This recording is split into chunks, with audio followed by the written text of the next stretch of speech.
দাদা হ্যাঁ এটার সঙ্গে একটু ট্রিক করে দেখাও না। আরে ভাই এটা তো মদের বোতল। আর তাতে কি হয়েছে, এটা তো খালি। হ্যাঁ খালি আছে, কিন্তু একটা শর্ত আছে। গাইস কথা দাও যে তোমরা এই ভিডিওটা এমন কারোর সঙ্গে শেয়ার করবে না যারা মদ খায় বা ড্রিঙ্ক করে। যদি ওদের কাছে ভিডিও পৌঁছে যায় তাহলে ঝামেলা হয়ে যাবে। চলো দেখাচ্ছি, চলো চলো।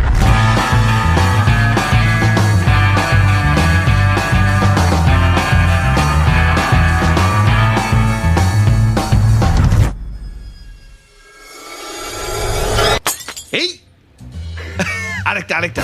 ওই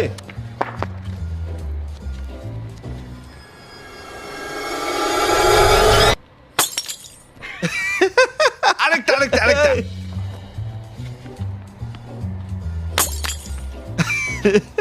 তাই তো বলছি কারোর সঙ্গে শেয়ার করো না, চ্যানেলটা সাবস্ক্রাইব করো। তুই বলতে পারবি কেন হলো? না। আরে ভাই তুই জানিস না, টাইটানিয়াম আর্মি তোমরা আমার অনেক ভিডিও দেখেছো। তোমরা নিচে কমেন্ট করে জানাও এটা কিভাবে হলো। শেয়ার করো না কিন্তু সাবস্ক্রাইব করো।